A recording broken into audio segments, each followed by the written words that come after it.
Ruang Dewa Bela Diri, Bab 1051 sampai dengan 1055. Bab 1051 Lelang. Ye Xiwen tidak menganggap dirinya sebagai orang yang sangat murah hati. Lin Fenghua memiliki penilaian yang sangat akurat tentang dirinya. Bahkan, memang seperti itulah dia. Dia mudah diajak bicara jika kamu tidak mengganggunya. Tetapi jika kamu melakukannya, dia tidak akan ragu untuk memberi pelajaran padamu. Karena sekarang dia tahu pihak lain mungkin sedang bersekongkol melawannya, Ye Xiwen tentu saja tidak menahan diri.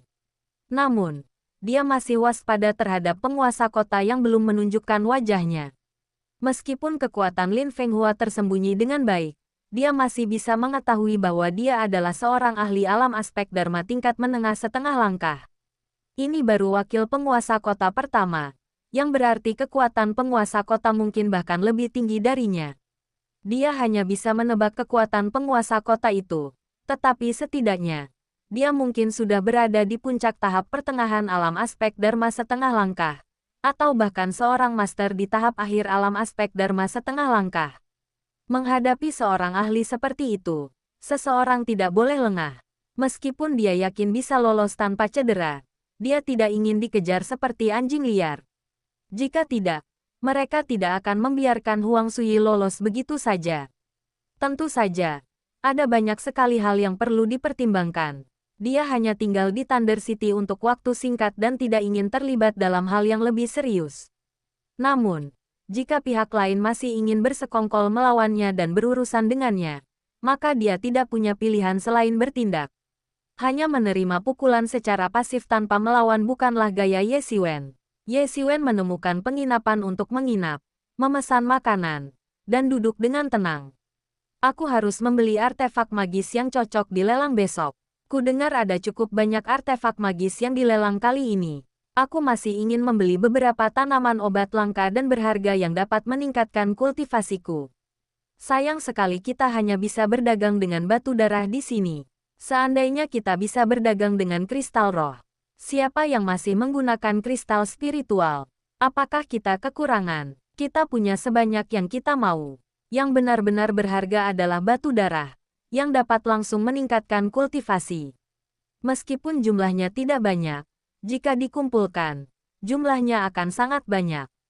Lelang, Ye Xiwen mengerutkan kening. Ternyata ada lelang di sini besok. Lelang semacam itu juga ada di kota Yunxing. Banyak orang akan melelang atau menjual artefak magis atau harta karun langka yang mereka temukan di luar yang tidak mereka butuhkan, baik di pasar maupun di tempat perdagangan. Praktik-praktik ini tentu saja diperbolehkan di kota Yunxing. Para pejabat tinggi kota pasti akan mengumpulkan persentase tertentu dari pendapatan pajak tersebut. Di dalam alam darah ini, terdapat banyak harta karun alam yang langka dan berharga yang tidak terlihat di dunia luar. Karena harta karun ini lahir dari esensi darah, semuanya memiliki kekuatan untuk meningkatkan kultivasi. Di dunia luar, harta karun ini sangat langka. Namun, di dalam alam darah, harta karun ini berlimpah. Terdapat juga banyak artefak dan senjata magis yang ditinggalkan oleh para jenius dan anak ajaib yang memasuki daerah ini bertahun-tahun yang lalu dan gugur dalam pertempuran. Inilah yang dicari oleh semua orang. Jika mereka sendiri tidak membutuhkannya, mereka akan memilih untuk menjualnya di rumah lelang. Namun, alam darah berbeda dari dunia luar. Mereka hanya menerima batu darah, bukan kristal roh. Mereka yang mampu memasuki alam darah sebagian besar adalah para jenius dan anak ajaib dari berbagai kekuatan besar. Kekayaan mereka sudah pasti melimpah, dan kekuatan-kekuatan besar tentu tidak akan memperlakukan mereka dengan buruk. Masing-masing dari mereka memiliki sejumlah besar kristal roh. Oleh karena itu, kristal roh tidak begitu populer di alam darah, dan tidak ada yang menginginkannya. Hanya batu darah yang merupakan mata uang keras yang sesungguhnya di alam darah. Jika kamu ingin membeli sesuatu, kamu harus menukarkannya dengan bloodstone. Ini mungkin yang dimaksud dengan sesuatu dihargai karena kelangkaannya. Mendengar tentang lelang itu, hati Ye Xiwen bergejolak. Awalnya ia berencana untuk beristirahat sejenak sebelum pergi. Tetapi sekarang ia langsung memutuskan untuk menunggu sampai lelang selesai sebelum mempertimbangkan untuk pergi. Meskipun dia tidak cukup kaya untuk menyaingi sebuah negara, dia masih memiliki lebih dari 5 juta dalam bentuk batu darah saja. Sebelum pergi, Tuan Muda Hailong dan yang lainnya memberi Ye Xiwen 3 juta Bloodstone lagi. Jadi Ye Xiwen sekarang bisa dikatakan sangat kaya. Setelah mengambil keputusan, Ye Xiwen pun menetap di penginapan itu. Tidak ada lagi yang dibicarakan malam itu. Keesokan harinya tiba dengan cepat, dan banyak orang bangun pagi-pagi untuk bergegas ke lelang. Di kota Guntur, lelang semacam itu menjadi pusat perhatian semua orang. Di dalam kota Guntur, bukan hanya orang-orang dari wilayah Laut Guntur yang berkumpul, tetapi juga para ahli dari puluhan wilayah laut terdekat. Saat semua orang bergegas ke rumah lelang, orang bisa membayangkan betapa meriahnya suasana di sana. Banyak orang yang awalnya mencari harta karun langka dan pertemuan tak terduga, serta para ahli yang sedang mengasingkan diri di kota. Semuanya berkumpul di sini, membuat seluruh kota Guntur tampak jauh lebih hidup dari biasanya. Ye Xiwen berbaur dengan kerumunan dan memasuki tempat lelang. Seluruh proses lelang sangat megah, hasil dari upaya generasi yang tak terhitung jumlahnya. Lelang itu hanya digunakan ketika alam darah dibuka, jadi sama sekali tidak sederhana. Orang-orang dari Laut Guntur telah tiba. Saat semua orang sedang duduk, keributan besar terjadi di lorong. Saat semua orang melihat, mereka menyadari bahwa para ahli dari wilayah Laut Petir telah tiba. Meskipun disebut kota petir, pada kenyataannya, orang-orang dari wilayah Laut Petir hanya merupakan sebagian kecil dari total populasi. Terutama, para pejabat tinggi wilayah Laut Petir jarang sekali muncul secara kolektif seperti ini. Jelas sekali, pasti ada sesuatu di lelang ini yang akan membuat mereka semua bersemangat. Itulah sebabnya mereka semua datang bersama-sama. Dua tokoh terkemuka di Lautan Guntur Surgawi ini adalah Lin Fenghua dan Huang Sui. Selain mereka, ada sekitar 5 atau 6 ahli alam aspek Dharma setengah langkah yang mengikuti di belakang mereka. Selain itu, ada sekitar 20 ahli di puncak tingkat ke-9 alam transenden, yang masing-masing merupakan jenius papan atas. Meskipun dia belum mencapai alam aspek Dharma setengah langkah, dilihat dari auranya, dia hanya sedikit lagi dari itu dan bisa melangkah ke sana kapan saja. Kekuatan Laut Guntur memang jauh lebih besar daripada wilayah laut kecil seperti Laut Awan Naik. Meskipun wilayah Laut Yunsing telah mengalami peningkatan jumlah talenta tahun ini, menghasilkan sejumlah jenius papan atas seperti Pangeran Naga Laut, wilayah ini masih jauh tertinggal dari wilayah Laut Tianlei, yang termasuk di antara wilayah laut berukuran sedang teratas. Ye Xiwen sama sekali tidak bisa membayangkan berapa banyak jenius yang akan lahir di wilayah laut yang luas dan super besar itu. Lautan tak berujung itu begitu luas sehingga jumlahnya tak terhitung, bahkan melebihi ukuran dunia bela diri sejati. Ada begitu banyak makhluk hidup, dan karena itu, akan ada lebih banyak jenius lagi.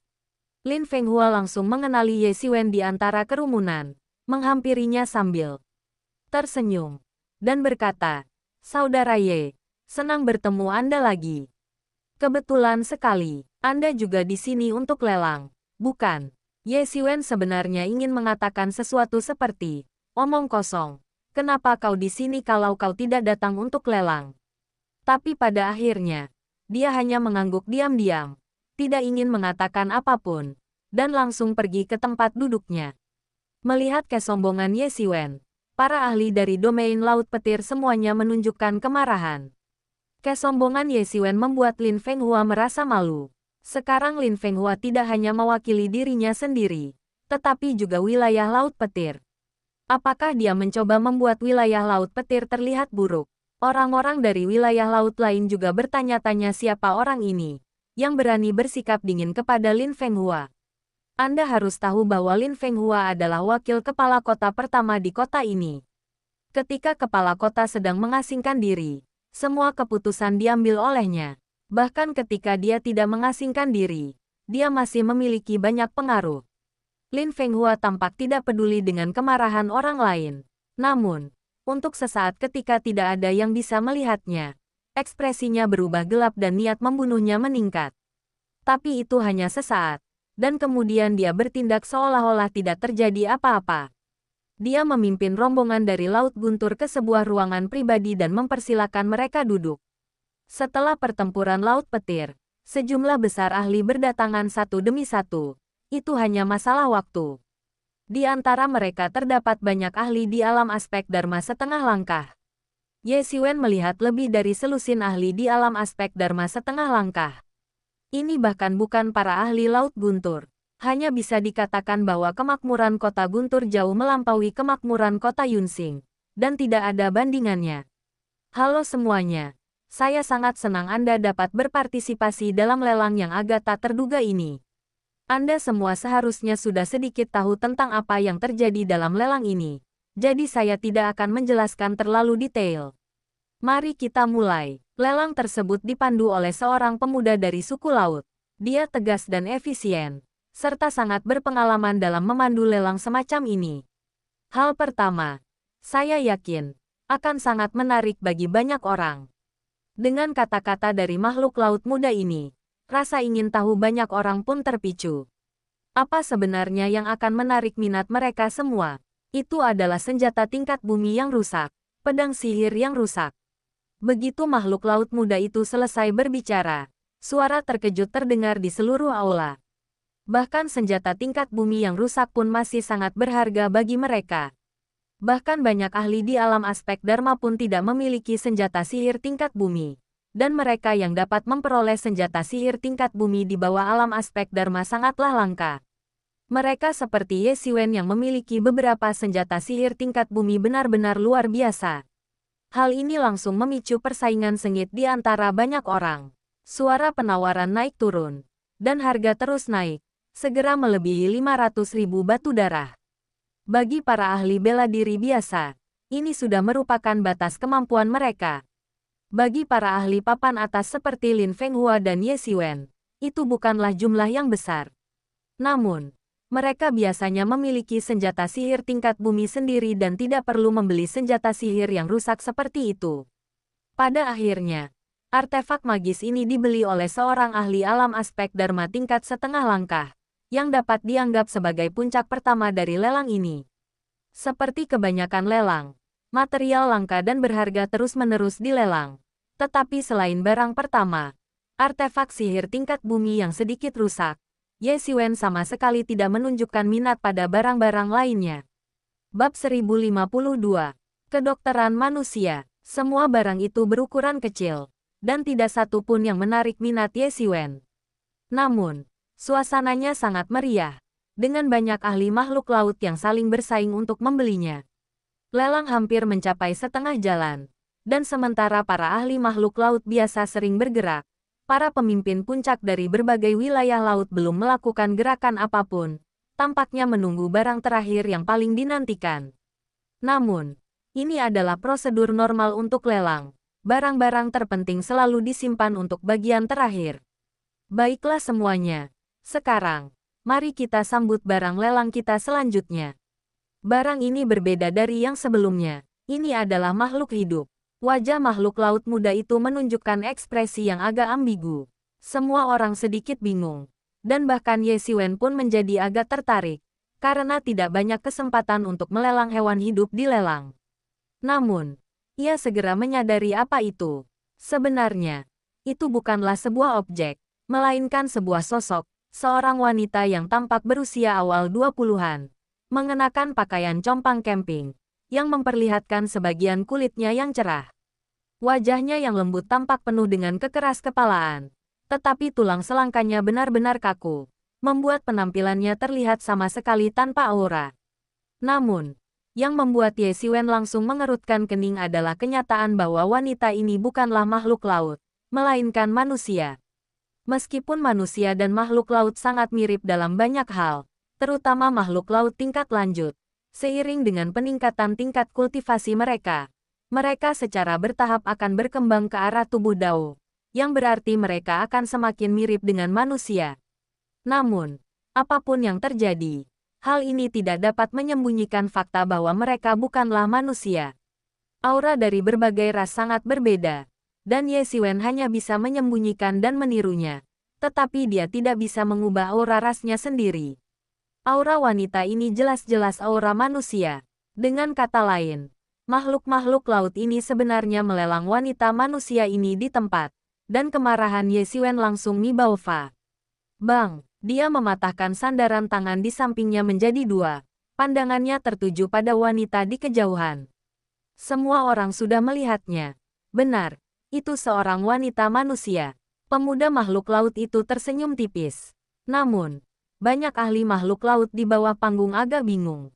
Konflik antara makhluk laut dan manusia selalu ada di seluruh lautan yang tak berujung. Mereka telah saling bertarung sejak lama.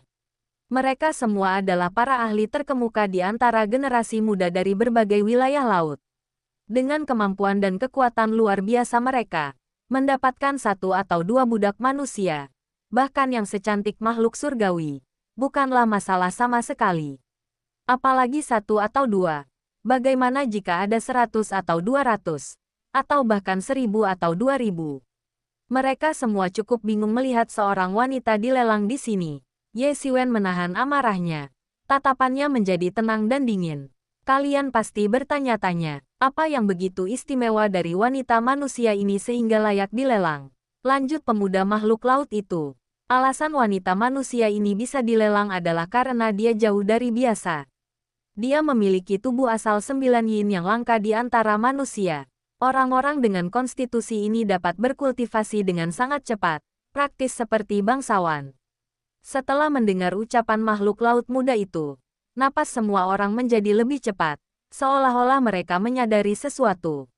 Seperti yang semua orang pikirkan, wanita manusia ini memiliki tubuh asal 9 yin, dan dia masih perawan. Yin primordialnya masih utuh. Siapapun yang bisa mendapatkan pil merah tidak hanya dapat meningkatkan fisik mereka, tetapi yang lebih penting, selama mereka belum memasuki alam aspek dharma, mereka dapat naik satu tingkat begitu saja. Kata pemuda ras laut itu dengan menggoda. Napas berat memenuhi aula lelang, dan banyak makhluk laut muda memasang ekspresi cabul saat mereka menatap tajam wanita di atas panggung. Setelah mengembangkan diri hingga mencapai level mereka saat ini, mereka mungkin memiliki sifat yang penuh nafsu, tetapi hal itu jarang memengaruhi penilaian rasional mereka. Di mata mereka, keperawanan, yin primordial, dan tasbih semuanya tidak penting. Mereka bisa memiliki salah satunya, siang dan malam, dan mencoba berbagai hal. Tetapi kenyataan bahwa tingkat kultivasi mereka tiba-tiba bisa meningkat satu tingkat membuat mereka kehilangan ketenangan. Para ahli muda itu, terutama mereka yang telah terjebak di tingkat ke-9 alam transenden selama bertahun-tahun, langsung merasa bersemangat. Meskipun hanya berbeda satu tingkatan, perlakuan terhadap mereka yang berada di tingkat ke-9 alam transenden dan mereka yang berada di tahap awal alam aspek dharma setengah langkah sangat berbeda. Bahkan, dapat dikatakan bahwa mereka tidak berada pada tingkatan yang sama. Napas Ye Xiwen menjadi berat, tetapi itu karena amarah. Ye Xiwen, ini kesempatan emas. Tubuh asal 9 yin sangat langka, tidak hanya di antara manusia tetapi juga di antara semua ras. Hal terpenting bagi mereka adalah pil merah. Pertama mereka, Ye Mo segera mulai membujuk Ye Xiwen. Baginya, satu-satunya orang yang setia kepadanya adalah Ye Xiwen. Ras lain seperti manusia, iblis, dan makhluk laut tidak ada bedanya. Tidak hanya itu, ia juga memiliki banyak metode untuk meracik obat manusia dalam pikirannya, yang dapat memanfaatkan fisik-fisik tersebut secara maksimal. Bagi Raja Iblis yang tak tertandingi ini, selama ia dapat meningkatkan kekuatannya, tidak ada yang namanya perbuatan berdosa. Namun, ia juga mengetahui temperamen dan kepribadian Ye Xiwen. Ia tampak kejam dan pendendam. Siapapun yang menyinggungnya tidak akan pernah lolos begitu saja. Tetapi premisnya adalah siapapun telah menyinggungnya. Beberapa sarannya hanya bisa ia simpan sendiri dan tidak akan pernah ia ceritakan kepada Ye Xiwen. Jika ada tubuh sumber 9 yin, mungkinkah ada juga tubuh sumber 9 yang? Ye Xiwen tidak menjawab pertanyaan Ye Mo, melainkan mengajukan pertanyaan lain. Itu wajar, di dunia ini, ada yin dan yang. Konstitusi ini ada di semua ras, tetapi semuanya berbeda. Misalnya, ras iblis lahir karena memiliki kekuatan yin tertinggi, sehingga hanya dapat menghasilkan tubuh asal 9 yin dan tidak akan menghasilkan tubuh asal 9 yang. Hanya ras seperti manusia, yang memiliki keseimbangan 5 elemen dan kombinasi yin dan yang yang dapat menghasilkan berbagai konstitusi. Ye Mo menjelaskan dengan penuh minat. Ye Xiwen pernah bertemu dengan beberapa konstitusi khusus ini sebelumnya. Tetapi semuanya adalah konstitusi bermutasi yang dihasilkan dari garis keturunan leluhur mereka, seperti garis keturunan Hua Menghan. Tubuh Titan dari Dewa Kedua juga seperti itu. Tipe lainnya adalah miliknya, sebuah fisik yang lahir dari perubahan genetik paksa melalui kultivasi, seperti tubuh Overlord. Konstitusi bawaan ini adalah sesuatu yang belum pernah terlihat sebelumnya. Karena kelahiran dengan konstitusi ini jauh lebih kecil kemungkinannya daripada dua tipe sebelumnya. Hal ini terjadi tanpa tanda-tanda peringatan apapun. Orang tua mereka mungkin hanya memiliki garis keturunan biasa, dan keturunan mereka tidak akan mewarisi garis keturunan ini. Ye Xiwen merasa bahwa konstitusi ini adalah hasil dari mutasi genetik yang tiba-tiba. Saya yakin kalian semua sama pahamnya dengan saya tentang tubuh asal 9 yin. Jadi saya tidak akan membuang-buang kata lagi. Mari kita mulai lelangnya. Harga awal kami adalah 500.000 batu darah, kata makhluk laut muda itu.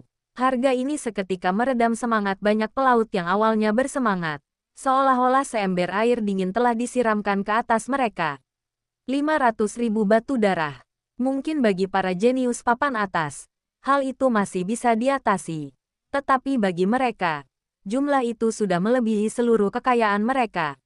Bahkan jika beberapa dari orang-orang ini adalah seniman bela diri yang relatif kaya dengan 500.000 batu darah, apa gunanya? Karena ini jelas hanya tawaran awal. Mereka sudah berusaha sebaik mungkin untuk mencapai tawaran awal, apalagi hal lainnya. 600.000. Pada saat itu, seorang ahli alam aspek Dharma tingkat setengah langkah berteriak. 700.000. 800.000. 1 juta. Harga budak perempuan ini dengan cepat melampaui 1 juta. Setelah melampaui 1 juta, laju kenaikan harga melambat secara signifikan. Ini bukan karena mereka tidak ingin mendapatkan tubuh asal 9 yin yang langka, tetapi karena mereka tidak memiliki cukup batu darah. Meskipun mereka memadatkan batu darah siang dan malam, mereka tetap tidak memiliki banyak. Jika diperdagangkan menggunakan kristal roh, kemungkinan besar harganya sudah melampaui 100 juta kristal roh sekarang. Pada saat itu, Ye Xiwen angkat bicara. 1.500.000. Begitu Ye Xiwen membuka mulutnya, dia menaikkan harga sebesar 300.000, yang jauh di luar batas kemampuannya mengingat kekayaannya saat ini. 1.600.000. Pada saat itu, seorang anggota berpangkat tinggi dari klan laut di sebuah ruangan pribadi angkat bicara. Pada saat itu, satu-satunya orang yang masih bisa berbicara adalah para anggota berpangkat tinggi dari suku-suku laut dari berbagai wilayah laut di ruangan pribadi tersebut. Selain Ye Xiwen, yang merupakan orang aneh, tidak ada orang lain. 2 juta. Ye Xiwen menaikkan harga menjadi 2 juta tanpa mengubah ekspresinya. Meskipun banyak orang menawarinya, wajah keras kepala wanita cantik itu tetap tak berubah. Hanya menunjukkan rasa mati rasa. Seolah-olah dia sudah terbiasa dengan hal itu. Seluruh tubuhnya terikat oleh belenggu di tulang selangkanya, sehingga bahkan gerakan pun menjadi sulit, dan dia tampak tidak mau mempertimbangkan hal-hal ini sama sekali. 2.100.000. Tuan muda ini ingin menggunakan manusia ini untuk membuat obat manusia. Tidak ada yang boleh menyainginya. Pada saat itu, sebuah suara arogan terdengar dari sebuah ruangan pribadi. Dia jelas merupakan pejabat tinggi di wilayah tersebut. 2.200.000. Terdengar suara lain dari sebuah ruangan pribadi. Apakah kau pikir kau satu-satunya yang tahu cara meracik obat manusia? Kami juga punya formula rahasia sendiri. Orang-orang ini sejak lama menganggap wanita di hadapan mereka sebagai obat, bukan sebagai manusia. Terlebih lagi, bahkan jika dia manusia, di mata mereka dia mungkin tidak lebih dari semut. 3 juta. Ye Xiwen dengan santai mengumumkan angka lain. Seluruh arena langsung hening, dan banyak mata tertuju pada pemuda sederhana ini. Bertanya-tanya siapa dia yang begitu mudah menghasilkan 3 juta batu darah. Perlu dicatat bahwa bahkan para tuan muda di tingkat atas berbagai wilayah laut pun tidak dapat menghasilkan kekayaan sebesar itu. Satu-satunya entitas yang mampu dengan mudah melampaui jumlah kekayaan ini adalah domain Laut Guntur. Saat ini, Para ahli dari domain Laut Guntur belum bergerak. Akankah mereka? Bab 1053 tatapan seolah-olah menatap orang mati. Sebagai pemilik kota Guntur, sebagian besar keuntungan kota secara alami jatuh ke tangan mereka. Jika mereka bertindak, kekayaan Ye Xiwen mungkin bahkan tidak sebanding dengan kekayaan mereka. Ye Xiwen juga sedikit gugup. Jika dia tidak bisa membawanya pergi melalui cara biasa, dia mungkin harus membuat keributan di lelang dan menculiknya. Dalam hal itu, pertempuran besar lainnya mungkin akan pecah. Terlebih lagi, jika hanya tokoh-tokoh tingkat tinggi dari Laut Petir saja, itu akan menjadi satu hal. Tetapi mereka kemungkinan juga akan menghadapi pengepungan dan penindasan dari para ahli terkemuka dari berbagai wilayah laut yang berafiliasi dengan Laut Petir. Situasi ini akan menjadi masalah besar bagi Ye Xiwen. Jika dia bisa dibawa pergi melalui cara normal, itu akan menjadi hasil terbaik. 3 juta batu darah, meskipun agak menyakitkan, adalah kesepakatan yang sepenuhnya sepadan di mata Ye Xiwen. Setelah menunggu sekian lama, semua orang menantikan apakah para ahli dari Laut Guntur akan bertindak. Namun kemudian mereka mendengar suara Lin Fenghua dari kejauhan. Karena ini adalah sesuatu yang diminati oleh saudara Ye, maka kami di Laut Petir tidak akan ikut campur. Lin Fenghua mempertahankan sikapnya yang rendah hati dan sopan, yang disambut sorak-sorai dari kerumunan. Namun, bagi Ye Xiwen, dia tetaplah ular berbisa yang licik dan berbahaya, dan tidak akan ada yang berubah. Namun, karena Lin Fenghua tidak ikut campur, situasi lainnya sudah terselesaikan. Seperti yang diperkirakan, setelah Tianlei Haiyu menyatakan bahwa dia tidak akan ikut campur, tidak ada yang segera mengajukan penawaran, karena mereka tidak ingin menggunakan semua batu darah mereka untuk masalah ini. Barang terakhir adalah yang paling mereka inginkan. Ye Xiwen tersenyum tipis dan akhirnya berhasil mengambil foto wanita itu. Tanpa ragu-ragu, dia berdiri dan pergi ke belakang panggung. Dia kehilangan minat pada apa yang akan dilelang setelahnya. Dipandu oleh staf rumah lelang, Ye Xiwen dengan cepat tiba di belakang panggung dan bertemu dengan wanita muda yang telah ia menangkan dalam lelang tersebut. Begitu Ye Xiwen melangkah ke belakang panggung, manajer rumah lelang, seorang ahli muda dari klan laut, segera bergegas menghampirinya. Ye Xiwen adalah pelanggan utama mereka, telah menghabiskan 3 juta batu darah untuk barang-barang sekaligus. Pada tahap ini, itu adalah jumlah yang sangat besar. Meskipun Ye Xiwen bukan berasal dari kota Guntur, bagi mereka, selama ada uang yang bisa dihasilkan, apakah penting dari mana pelanggannya berasal? Meskipun makhluk laut muda itu sangat antusias dan berpengalaman, Ye Xiwen merasa jijik. Dia tidak ingin mengatakan apapun lagi, hanya meletakkan 3 juta batu darah ke dalam tas Qian Kun dan menyerahkannya kepadanya. Dia berkata, "Sekarang bolehkah saya membawa orang ini pergi?" Tentu saja, tentu saja. Pemuda makhluk laut itu, setelah memastikan bahwa 3 juta batu darah itu lengkap, segera tersenyum dan berkata, "Namun, tamu terhormat, lelang kami belum berakhir. Masih banyak hal baik lainnya yang akan datang. Tidakkah Anda ingin melihatnya?" "Tidak tertarik," kata Ye Xiwen dingin. Pemuda makhluk laut itu segera berhenti mendesak masalah tersebut. Kata-katanya sebelumnya telah memperjelas bahwa orang ini mungkin bukan orang yang mudah diajak berurusan. Ye Xiwen berjalan ke sisi wanita itu. Wanita itu bahkan tidak melirik Ye Xiwen, hanya menunjukkan rasa mati rasa dan kekeras kepalaannya yang biasa, seolah-olah dia sama sekali tidak tertarik pada siapa yang membelinya. "Sekarang kita bisa membuka rantai di tulang selangkanya," kata Ye Xiwen. Ini, makhluk laut muda itu langsung tampak gelisah. "Tamu terhormat, bukan berarti kami tidak ingin mengiris tulang selangkanya. Tetapi Anda harus tahu bahwa kultivasi wanita ini tidak dangkal. Dia telah mencapai tahap menengah dari alam aspek Dharma setengah langkah. Kami telah berusaha keras untuk menangkapnya. Jika kami hanya melonggarkan tulang selangkanya seperti ini." Kata-kata makhluk laut muda itu cukup jelas. Wanita di hadapannya bukanlah lawan yang mudah dikalahkan. Meskipun dia manusia, dia memiliki kekuatan yang luar biasa. Butuh upaya yang sangat besar bagi mereka untuk menangkapnya. Meskipun saat ini dia ditahan dengan mengunci tulang selangkanya dan menyegel kekuatannya, membuatnya tampak tidak berbahaya, dia tetaplah lawan yang tangguh. Namun, begitu tulang selangkanya mengendur, mengingat tingkat kultivasinya, dia kemungkinan akan pulih dengan cepat, yang kemudian akan menjadi masalah besar. Mata wanita itu hanya sedikit berbinar ketika Ye Xiwen mengatakan dia akan melonggarkan tulang selangkanya, sebelum kembali ke keadaan tanpa ekspresi dan mati rasa. Lagi pula, baik tamu tersebut ingin melakukan kultivasi ganda atau memurnikan obat manusia, mengunci tulang selangka tidak akan berpengaruh apapun. Kata pemuda suku laut itu, kultivasi ganda dan pemurnian menjadi obat manusia sama-sama merupakan pilihan. Tetapi perbedaannya adalah kultivasi ganda dapat dilakukan berkali-kali dan memiliki efek jangka panjang. Sedangkan pemurnian menjadi obat manusia memiliki efek yang kuat dan dapat merampas sejumlah besar kekuatan sekaligus. Kau pikir aku tidak bisa mengendalikannya? Ye Xiwen melirik dingin pemuda suku laut itu. Omong kosong apa yang kau bicarakan? Aku sudah membelinya. Dia milikku. Mau membuka gembok di tulang selangkanya atau tidak, itu keputusanku. Kenapa kau terus mengoceh? Ye Xiwen tiba-tiba melepaskan aura yang mengerikan. Seketika meng-overwhelming makhluk laut muda itu. Bagaimana mungkin makhluk laut muda ini, yang baru saja mencapai tingkat ke-9 alam transenden, dapat menahan aura Ye Xiwen? Ia hanya bisa gemetar di bawah kekuatan Ye Xiwen.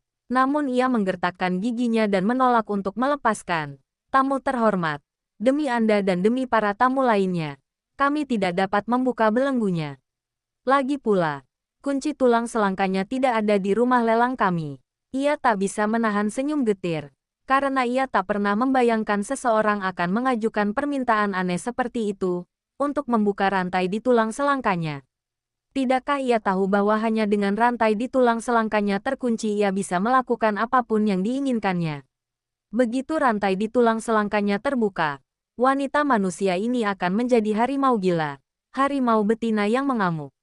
Lalu siapa yang memilikinya? Ye Xiwen membuka tangannya yang besar dan langsung menariknya ke dalam genggamannya.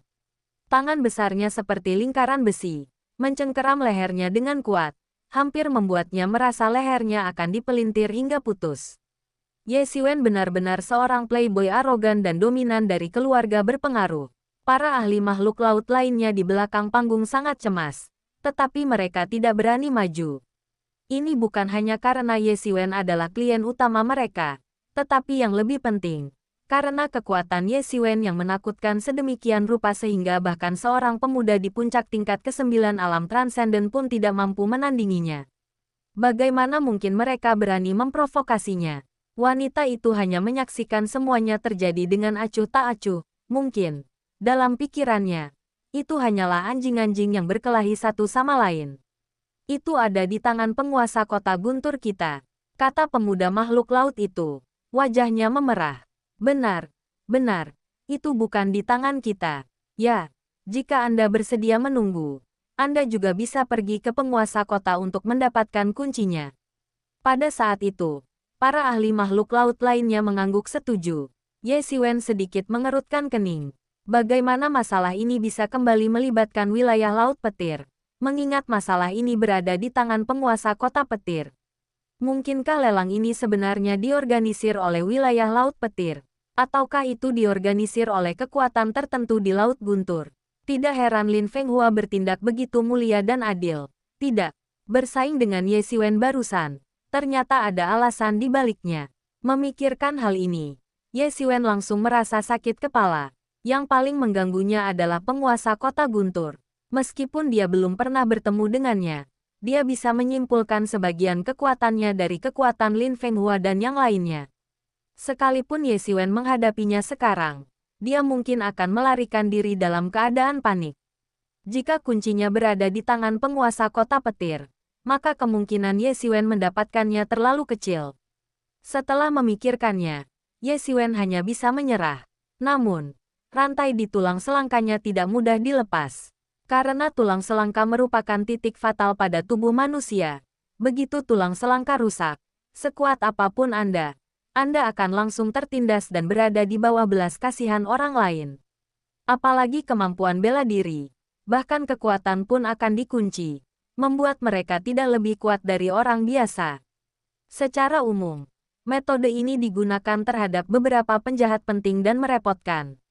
Selain itu, belenggu yang mengikat para ahli di berbagai tingkatan juga berbeda-beda. Tanpa kunci, membukanya hampir mustahil.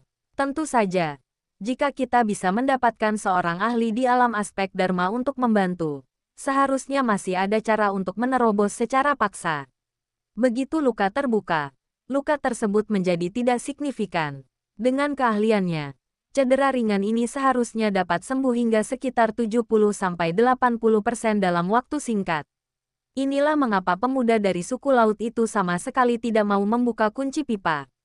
Begitu kunci itu terbuka, wanita ini akan dengan cepat menjadi dewa pembunuh yang menakutkan.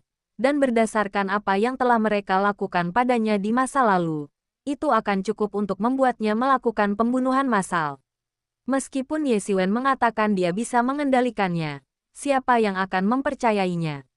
Namun, sekarang tidak ada cara lain. Ye Xiwen berpikir sejenak dan berkata, lebih baik begitu. Kalau tidak aku akan memastikan kau mati tanpa tempat pemakaman. Ye Xiwen begitu saja melemparkan pemuda suku laut itu seperti sampah, bahkan tidak meliriknya. Lalu dia berjalan menghampiri wanita itu dan berkata, sekarang aku sudah membelimu. Kau milikku. Ayo pergi. Agar tidak memperlihatkan kelemahan apapun kepada makhluk-makhluk laut ini, Ye Xiwen hanya berkata dengan dingin. Wanita itu hanya melirik Ye Xiwen dengan dingin. Tatapannya seolah-olah sedang menatap orang mati. Hal ini membuat Ye Xiwen agak bingung. Apa maksud wanita itu dengan tatapannya? Apakah dia berpikir bahwa dengan tulang selangkanya terkunci, dia masih bisa menandinginya? Ye Xiwen yakin akan hal ini. Bahkan di masa jayanya, dia bisa menahannya. Apalagi sekarang tulang selangkanya terkunci. Cepat pergi. Ye Xiwen langsung mengerutkan kening dan berteriak. Wanita itu hanya tertawa dingin, tidak mengatakan apapun, dan dengan patuh berjalan keluar. Bab 1054 Penyergapan. Serangan balik. Ye Xiwen, ada seseorang yang mengikutimu. Ye Xiwen tidak berniat untuk tinggal lama. Dan dia bahkan tidak berniat untuk terus menonton lelang. Dia telah menggunakan sebagian besar batu darahnya untuk membeli wanita itu. Dan meskipun sisa 2 juta bukanlah jumlah yang kecil, mengingat kebiasaan belanja makhluk laut kaya ini, terutama orang-orang dari Laut Guntur, dia mungkin tidak akan bisa mendapatkan apapun yang bagus, apalagi barang terakhir. Dia tidak takut bersaing dalam hal kristal spiritual. Dia telah mengumpulkan banyak kristal spiritual selama bertahun-tahun. Tetapi batu darah saja jauh dari cukup. Jadi tanpa ragu-ragu, dia segera membawa wanita itu dan meninggalkan rumah lelang. Namun, tak lama setelah meninggalkan rumah lelang, ia menerima peringatan dari Yemo. Benar saja, ketika ia memindai area tersebut dengan indera ilahinya, ia segera menemukan bahwa ada 3 orang yang mengikutinya dari belakang. Salah satunya adalah Huang Sui, kenalan lama Ye Xiwen. Di sampingnya ada 2 pria ras laut tingkat ke-9 alam transenden, yang berada di kejauhan di belakang Ye Xiwen, mengikutinya dari jauh. Kau sedang mencari kematian, Ye Xiwen mencibir, mengulurkan tangan untuk meraih pinggang ramping wanita itu. Tangannya menyentuh kulit halusnya di balik pakaian compang-campingnya. Dengan satu langkah, dia langsung terbang keluar dari kota Guntur. Wanita itu langsung tersipu, tetapi tidak melawan, karena dia tahu bahwa perlawanan itu sia-sia. Dia tahu betul mengapa para pria makhluk laut itu ingin membelinya kembali, dan hal yang sama berlaku untuk pria ini. Di matanya, mereka tidak berbeda. Setelah terbang keluar dari kota Guntur, Ye Xiwen akhirnya melepaskan penyamarannya sebagai makhluk laut dan mengungkapkan jati dirinya yang sebenarnya. Kau bukan makhluk laut. Wanita itu sangat peka terhadap perubahan aura Ye Xiwen. Dia segera menyadari apa yang terjadi, dan ekspresi terkejut muncul di wajahnya yang sebelumnya mati rasa. Tentu saja aku bukan makhluk laut, kata Ye Xiwen sambil tersenyum. Ini hanya untuk mengelabui mereka. Aku tidak mungkin merampok mereka di depan semua orang. Wajah wanita itu langsung memerah. Ternyata dia bukan makhluk laut. Setelah mengetahui bahwa Ye Xiwen bukanlah anggota suku laut, pendapat wanita itu tentangnya berubah 180 derajat. Sebelumnya, dia merasa acuh tak acuh dan jijik terhadapnya. Tetapi sekarang perasaannya benar-benar berbalik. Mungkin karena merasa bersalah telah salah paham terhadap Ye Xiwen sebelumnya, rasa baiknya terhadapnya meningkat. Tidak heran Ye Xiwen meminta tulang selangkanya dihilangkan sebelumnya. Saat itu, dia juga tidak mengerti alasannya, karena itu sangat tidak ilmiah. Seperti yang dikatakan pemuda suku laut, baik itu kultivasi ganda atau pemurnian obat manusia, tidak ada bedanya ada atau tidaknya tulang selangka. Terutama jika memikirkan tentang kultivasi ganda, kulitnya yang putih mulus seketika memerah. Meskipun agak aneh bahwa dia memiliki cara untuk menyamar sebagai makhluk laut, keraguan ini tidak ada apa-apanya di hadapan kegembiraan yang tiba-tiba itu. Makhluk laut terkutuk itu, wanita itu mengertakkan giginya yang putih bersih sambil memikirkan bagaimana dia bisa ditangkap. Namun, untuk saat ini aku tidak bisa berbuat apa-apa terhadap rantai di tulang selangkamu. Kata Ye Xiwen, tentu saja. Itu bukan hal yang mustahil. Misalnya, pedang pembantai abadi berbulu pasti bisa memotong rantai ini. Namun, pedang pembunuh Dewa Ascension adalah kartu truf terakhirnya, jalan terakhirnya. Dia tidak akan menggunakannya kecuali benar-benar diperlukan. Selain itu, dia sama sekali tidak bisa mengendalikan pedang pembunuh Dewa Ascension. Menggunakannya untuk bertarung tidak masalah. Tetapi jika dia ingin mengendalikannya untuk memotong rantai, dia takut dia mungkin secara tidak sengaja memotong wanita itu menjadi dua juga, yang akan benar-benar menjadi bencana. Untuk itu saja, saya sudah sangat berterima kasih, kata wanita itu. Ngomong-ngomong, aku belum menanyakan namamu, tanya Ye Xiwen. Ini adalah informasi yang bahkan rumah lelang pun tidak berikan. Lagi pula, di mata mereka, wanita di depan mereka hanyalah alat untuk kultivasi ganda, atau mungkin obat manusia. Apakah benar-benar penting apakah mereka tahu namanya atau tidak? Ye Qian, kata wanita itu pelan, sambil sedikit menggigit bibir bawahnya. Ye Qian, nama yang bagus. Kamu juga bermarga Ye, haha. Mungkin kita satu keluarga 500 tahun yang lalu. Aku juga bermarga Ye Xiwen, kata Ye Xiwen sambil tersenyum. Ia merasakan sedikit emosi, tetapi tanpa diduga, wanita di hadapannya memiliki nama keluarga yang sama. Namun, itu hanya perasaan samar dan ia tidak terlalu memikirkannya. Ada banyak orang di dunia ini yang memiliki nama yang sama, apalagi nama keluarga yang sama. Wanita sederhana ini sangat berterima kasih kepada Tuan Muda Ye karena telah menyelamatkan nyawa saya, kata Ye Qian sambil mengedipkan mata indahnya. Aku tidak bisa hanya berdiri dan menyaksikan mereka mati. Makhluk laut terkutuk ini telah menumpahkan darah banyak orang dari rasku. Jika aku mampu, aku akan memusnahkan mereka suatu hari nanti, kata Ye Xiwen dingin. Ngomong-ngomong, Tuan Muda Ye, hati-hati dengan serangan mendadak dari orang-orang kota Guntur. Ye Qian sepertinya teringat sesuatu dan segera mengingatkannya. Sebenarnya, Tuan Muda Ye tidak tahu. Ye Qian kemudian menceritakan seluruh kisahnya. Ternyata Ye Qian telah ditangkap oleh penguasa kota Guntur. Tetapi bukan di alam darah, melainkan di dunia luar. Ketika Ye Qian pergi berlatih, dia sampai di Laut Petir. Tetapi tanpa diduga, dia ditangkap oleh penguasa kota petir menggunakan cara yang keji. Lelang itu sebenarnya diorganisir oleh penguasa kota Guntur sendiri, dan menjualnya hanyalah tipu daya. Siapapun yang membelinya akan disergap oleh penguasa kota dan anak buahnya lalu dibawa kembali. Dia telah mengalami hal ini beberapa kali sebelumnya. Ye Xiwen tiba-tiba menyadari mengapa Lin Fenghua bersikap begitu mulia dan tidak bersaing dengannya.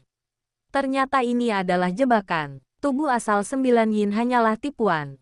Siapapun yang membelinya akan disergap dan akhirnya kehilangan bukan hanya uang mereka tetapi juga nyawa mereka.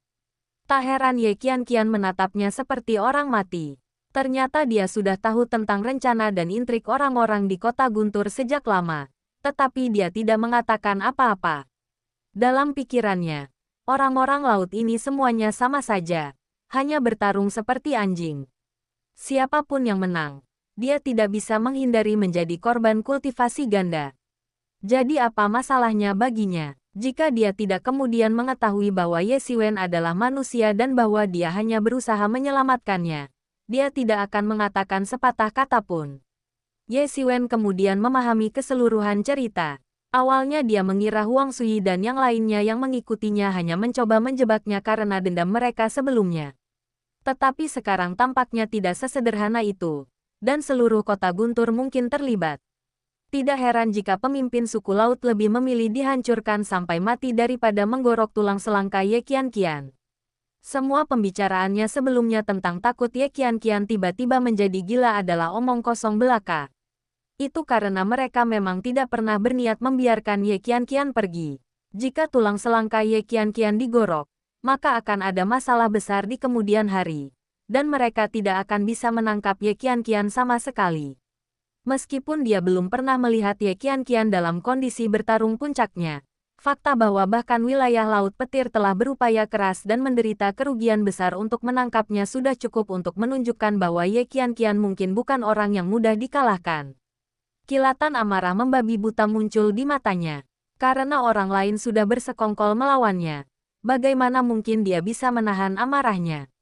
Mereka hanya mencari kematian. Ye Siwen tidak ragu lagi. Dia segera mengaktifkan teknik melarikan diri dan mendarat di sebuah lembah. Sambil berkata, kau tetap di sini dulu. Aku akan mengurus ekor-ekor kecil di belakang kita dulu. Dia tidak memilih untuk membawa Ye Qianqian ke cermin asal surgawi karena dia tidak mengenalnya.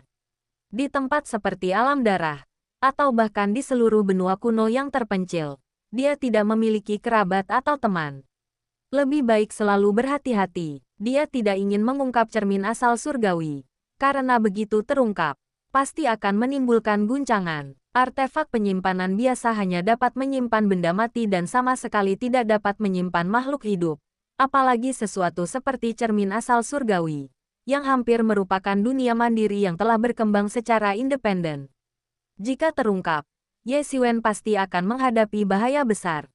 Artefak magis yang mampu menciptakan dunianya sendiri pasti akan didambakan oleh banyak ahli. Bahkan mungkin mereka yang berada di atas alam aspek Dharma. Dia tidak bisa mengambil risiko itu. Setelah mengatur formasi untuk Ye Qianqian, Ye Siwen segera kembali dengan tenang. Hei, kemana orang itu pergi? Dia tidak terlihat dimanapun. Huang Sui dan kedua temannya mengejarnya ke pegunungan, hanya untuk menemukan bahwa mereka telah kehilangan jejak Ye Siwen. Karena Ye Siwen tidak mempercepat langkahnya, mereka bisa tetap berada di dekatnya, dan berasumsi bahwa mereka belum ketahuan. Itulah sebabnya mereka mengikutinya sepanjang jalan. Namun, setibanya di pegunungan, mereka tiba-tiba menyadari bahwa Ye Siwen telah menghilang dari indera ilahi mereka dan tidak dapat ditemukan, sehingga membuat mereka agak gugup. Sialan, mungkinkah mereka telah menemukan kita? Seru seorang ahli suku laut di belakang Huang Sui dengan marah. Mungkin tidak, kita telah mengikutinya dari kejauhan sepanjang waktu. Bahkan dengan indera ilahi kita hanya berhasil melihat sekilas bayangannya. Tidak mungkin dia bisa mendeteksi kita. Kata yang lain, tapi jika kita kembali seperti ini, aku khawatir kita tidak akan bisa melewati Tuan Lin. Tuan Lin secara khusus menginstruksikan kita untuk mengawasi orang ini dan melihat di mana dia tinggal. Dia akan membawa sejumlah besar ahli untuk mengepung dan memusnahkannya nanti.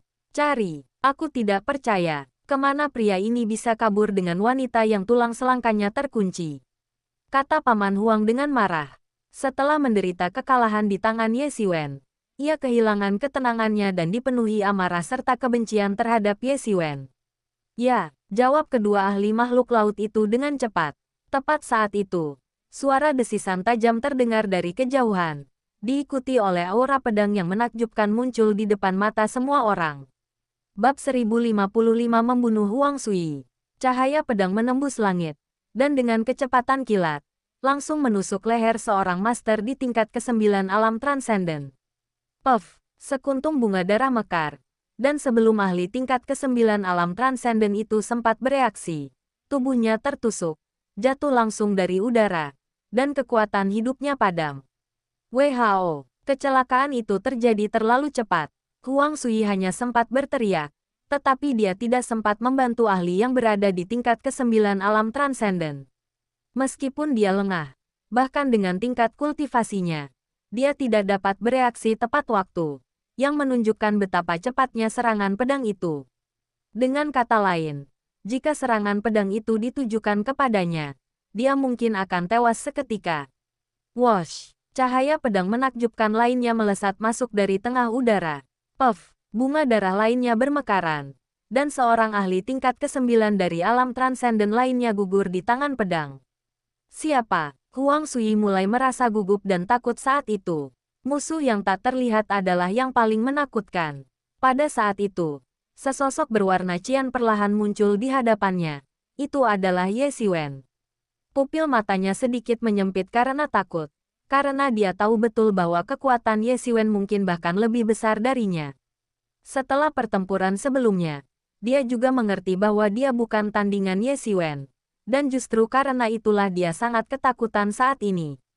Karena dia hanya mempertimbangkan satu kemungkinan, kematian. Ini bukan di kota Guntur, di mana dia bisa dengan mudah memanggil sekelompok besar pembantu. Di padang belantara yang sunyi ini, selain si binatang buas penghisap darah, dialah satu-satunya orang lain. Ye Xiwen, mengapa kau menyerang kami? Apakah kau mencoba berkhianat pada kota Guntur?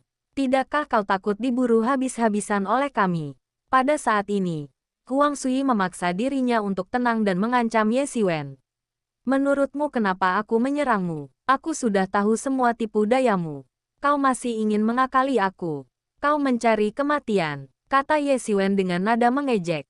Kau bukan makhluk laut. Kau manusia. Huang Sui hendak melanjutkan ucapannya ketika tiba-tiba menyadari bahwa aura Ye Xiwen terasa berbeda. Tanpa menyembunyikannya, aura manusia Ye Xiwen sangat jelas. Sama sekali berbeda dari aroma makhluk laut yang sedikit berair dan asin. Bukankah sudah agak terlambat untuk mengetahuinya sekarang? Kata Ye Xiwen dengan nada mengejek. Huang Sui berkeringat dingin. Dia akhirnya menyadari apa yang telah dia abaikan. Tetapi yang lebih mengerikan adalah jika Ye Xiwen adalah manusia. Mengingat konflik bertahun-tahun antara manusia dan makhluk laut, dia memikirkan pasukan manusia yang telah dimusnahkan dan bagaimana sejumlah besar budak manusia masih ada di Laut Guntur. Dia memikirkan nasib mereka, entah mengapa. Pada saat itu, ia tiba-tiba berkeringat dingin, merasa seolah-olah telah jatuh ke dalam gua es. Bukankah kalian semua sangat sombong? Sekarang akan kutunjukkan pada kalian cara-cara ras manusia, kata Ye Xiwen dengan tenang. Kau tidak bisa melakukan ini. Lin Fenghua akan segera datang dengan banyak orang. Jika kau tidak pergi sekarang, kau pasti akan mati, kata Paman Huang buru-buru. Meskipun ia sangat membenci Ye Xiwen dan berharap bisa mencabik-cabiknya, ia memilih untuk hidup terlebih dahulu ketika dihadapkan pada nyawanya sendiri. Adapun membuat masalah bagi Ye Xiwen dan membalas dendam, menurutnya, masih ada banyak waktu, dan tidak perlu terburu-buru. Jangan khawatir, setelah aku membunuhmu, dia juga tidak akan bisa melarikan diri. Semua orang yang bersekongkol melawanku tidak akan bisa lolos, kata Ye Xiwen dengan nada mengejek. Paman Huang hampir ketakutan setengah mati. Apakah orang ini gila? Dia tidak hanya ingin membunuhnya, tetapi dia juga bersekongkol melawan Lin Fenghua. Dia sangat mengenal kekuatan Lin Fenghua, bahkan dia sendiri bukanlah tandingan Lin Fenghua. Justru karena pemahaman inilah dia menganggap Ye Xiwen benar-benar gila karena memiliki ide yang begitu nekat. Dan yang terpenting, Lin Fenghua akan membawa banyak ahli alam aspek Dharma setengah langkah bersamanya. Beraninya dia bersekongkol melawan Lin Fenghua. Dia pasti gila. Pikiran bahwa dia sebenarnya telah bersekongkol melawan orang gila tiba-tiba membuatnya dipenuhi rasa duka yang mendalam. Tapi dia bukan tipe orang yang hanya duduk dan menunggu kematian. Tiba-tiba, cahaya pedang muncul di tangannya dan menebas Ye Xiwen di depannya. Serangan pedang ini mengandung seluruh kecemerlangannya dan tidak seperti serangan lainnya, karena merupakan serangan langsung. Cahaya pedang itu menghancurkan langit dan bumi, menebas dan mencapai Ye Xiwen dalam sekejap. Ye Xiwen hanya mencibir, dan cahaya pedang di tangannya seketika meledak menjadi seberkas cahaya besar, menghantam energi pedang yang turun. Ledakan, kedua energi pedang itu bertabrakan, melepaskan kekuatan dahsyat yang menutupi langit. Kekuatan dua ahli di tingkat alam aspek Dharma setengah langkah yang bertarung tentu saja sangat dahsyat, dan badai yang mereka ciptakan langsung meratakan beberapa gunung di sekitarnya. Cahaya pedang Ye Xiwen bahkan lebih kuat, langsung menghancurkan cahaya pedang Huang Sui dan melanjutkan lintasannya ke atas. Bang! Meskipun cahaya pedang telah melemah secara signifikan saat mengenai Huang Sui, itu masih cukup untuk melukainya dengan parah. Puff! Tubuhnya terlempar ke belakang, dan seteguk darah tiba-tiba menyembur keluar, berhamburan ke langit. Kekuatannya jauh lebih rendah daripada Ye Xiwen. Bahkan sebelum ia memasuki tingkat ke-8 alam transenden, Ye Xiwen sudah mampu membunuh seorang master di tingkat ini. Selain itu, kekuatannya sekarang sangat berbeda dari sebelumnya, membuatnya semakin tidak sebanding dengannya. Ye Xiwen melangkah maju dan langsung menyusul. Cahaya pedang di tangannya sudah terkondensasi. Ye Xiwen, bahkan jika aku mati, aku akan membalasnya dengan nyawamu. Huang Sui meraung, dan pedang panjang di tangannya seketika melesat menembus langit dengan kecepatan yang mengerikan. Cahaya pedang yang menakutkan itu seolah membunuhnya dalam sekejap. Dia membakar energi kehidupannya sendiri untuk mendapatkan peningkatan kekuatan tempur secara instan, dengan maksud untuk menyeret Ye Xiwen bersamanya. Boom! Cahaya pedang itu hanya mengenai bola cahaya keemasan, yang sepenuhnya menyelimuti Ye Xiwen. Meskipun cahaya pedang itu cepat, ia tidak dapat menembus segel cahaya keemasan ini. Cahaya pedangnya sepenuhnya ditelan oleh kekuatan ilahi yang terkandung dalam keilahiannya. Kau masih jauh dari mampu mengakali aku, teriak Ye Xiwen dingin, saat cahaya pedang yang tak terhitung jumlahnya menyembur dari tangannya, mengembun menjadi pedang cahaya raksasa di udara. Pedang itu membesar tertiup angin lalu menebas dengan ganas. Puff! Huang Sui tertusuk di tempat, dan cahaya pedang membawa mayatnya langsung ke dalam tanah, memaku tubuhnya ke tanah.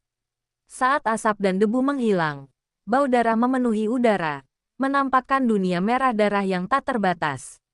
Tanda pisah, kurang dari 1/4 jam kemudian. Wosh, wosh, wosh. 7 atau 8 sosok turun dengan kecepatan luar biasa, meninggalkan tempat itu dalam kekacauan. Masing-masing sosok itu tampak gagah seperti gunung. Tubuh mereka menyimpan kekuatan yang mampu mengguncang bumi. Orang yang memimpin itu tak lain adalah Lin Fenghua.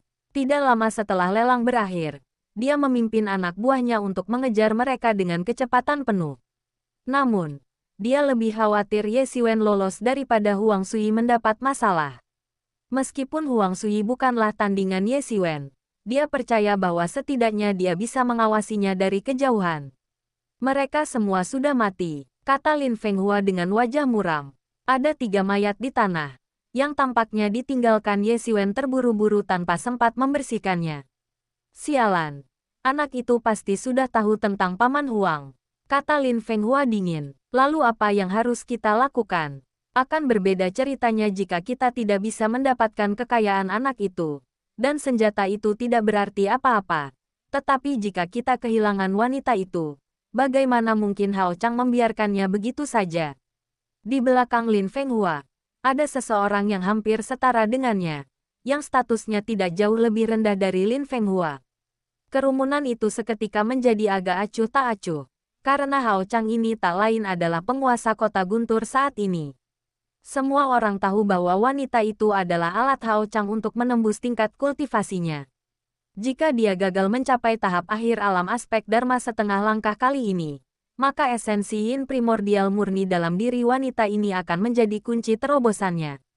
Begitu Hao Chang mengetahui bahwa mereka telah kehilangan wanita ini, semua orang dapat membayangkan kemarahan yang akan dia rasakan. Bahkan di Laut Guntur, Hao Chang menonjol di antara yang lain, seperti Pangeran Naga Laut di Laut Awan Naik, melampaui semua orang. Tidak ada yang bisa membayangkan betapa menakutkannya ekspresi Hao Chang saat dia sedang marah. Kejar mereka, apapun yang terjadi. Kita harus menyusul mereka.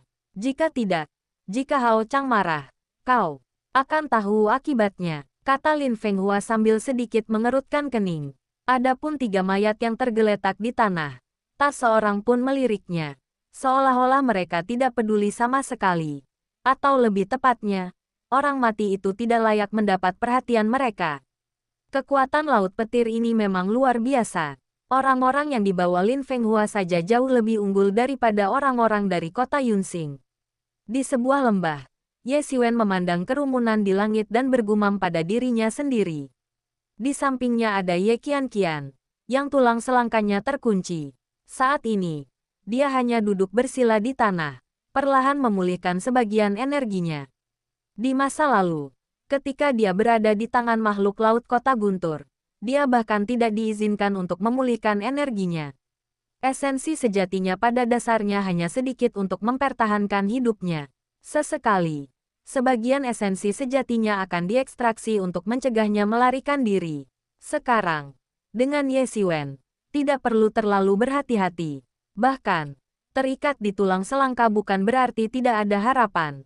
Beberapa individu yang kuat dapat memutus rantai dengan energi sejati mereka meskipun tulang selangka mereka terikat, sehingga dapat melarikan diri. Itulah mengapa esensi sejatinya terkuras dari tubuhnya dari waktu ke waktu. Mereka hanyalah ular, serangga, dan tikus. Kata Ye Qianqian acuh tak acuh, seolah tidak menganggap mereka serius.